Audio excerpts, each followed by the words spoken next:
Hello बच्चों। आज से 90 दिन ही रह गए हैं बोर्ड के एग्ज़ाम होने में।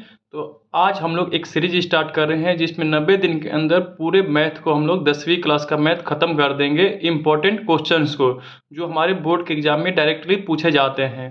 तो इसका टॉपिक है समानांतर श्रेणी अध्याय 5 प्रश्नावली 5.1।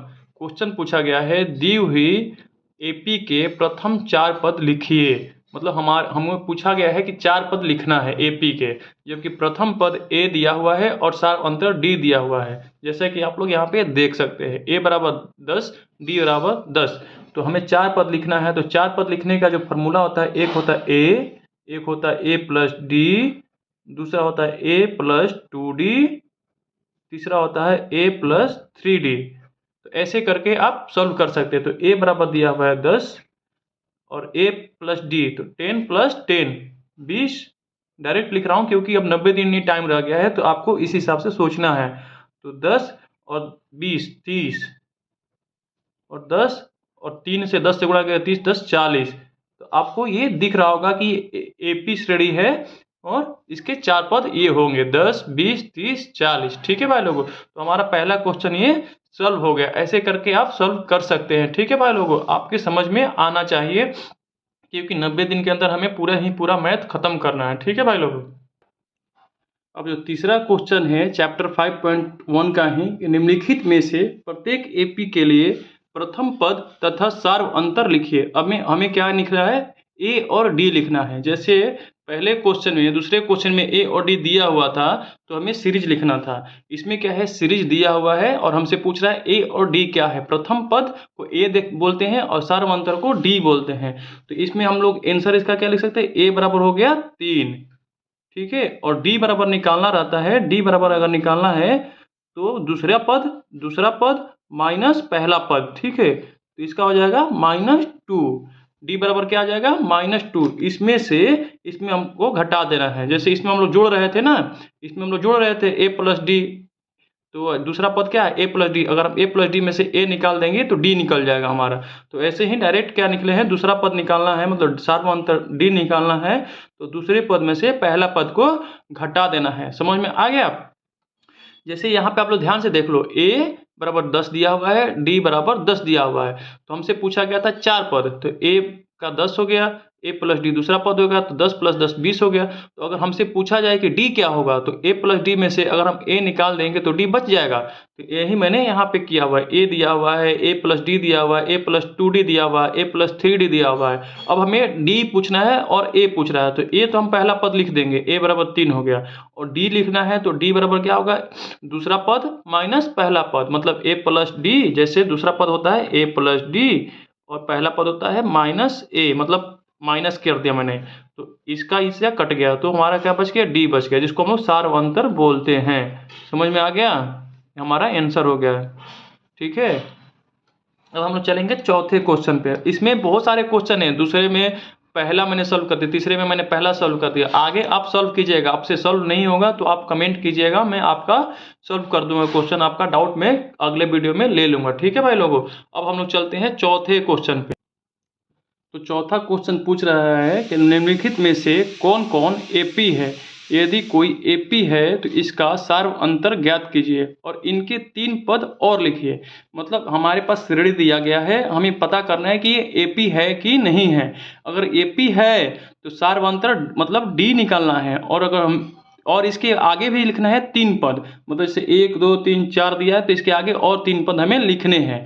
पहले हमें ये पता करना है कि क्या ये दिया हुआ श्रेणी एपी है, और एपी है तो इसका सार्व अंतर क्या है। ठीक है भाई लोगों, तो इसमें 2-3 क्वेश्चन है, इसको ध्यान से आप लोगों को पढ़ना है। तो हमें पहले पता करना है एपी है कि नहीं। तो एपी के लिए हमें क्या करना होता है कि जो डी है सबका डी बराबर होगा।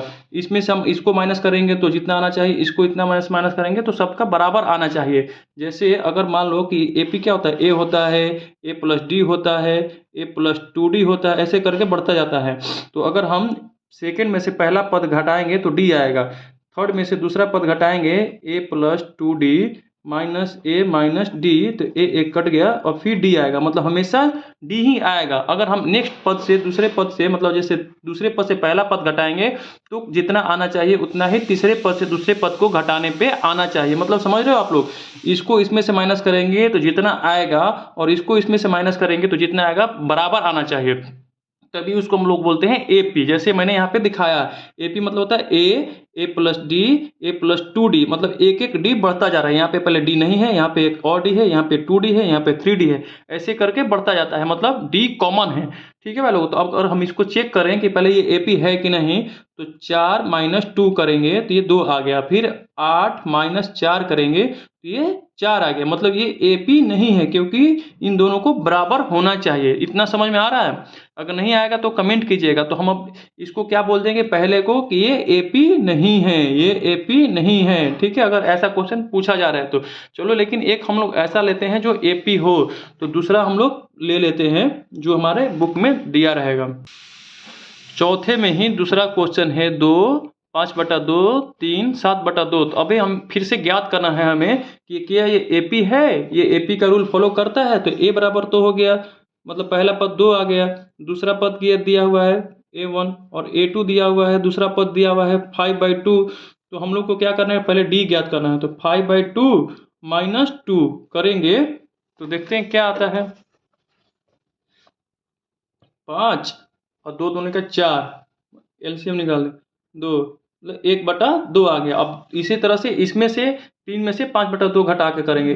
a3 क्या दिया हुआ है 3, तो फिर एक डी निकाल लेते हैं, ये d1 हो गया, ये d2 जो भी है, तो 3 माइनस 5/2, तो 3 दूनी 6 माइनस 5/2, मतलब 1/2। आप देख सकते हैं कि ये और ये बराबर आ रहा है, मतलब इसमें से इतना जितना घटाया हमने, 5/2 में से 2 घटाया तो 1/2 आया, 3 में से 5/2 घटाया तो 1/2 आया, तो मतलब ये एपी है। तो हम बता सकते हैं कि इसका जो सार्वअंतर है 1/2 है। जो पूछ रहा था क्वेश्चन कि इसका सार्वअंतर क्या है, सार्वअंतर हमने बता दिया कि 1/2 है, और क्या ये एपी है, तो ये हाँ ये एपी है।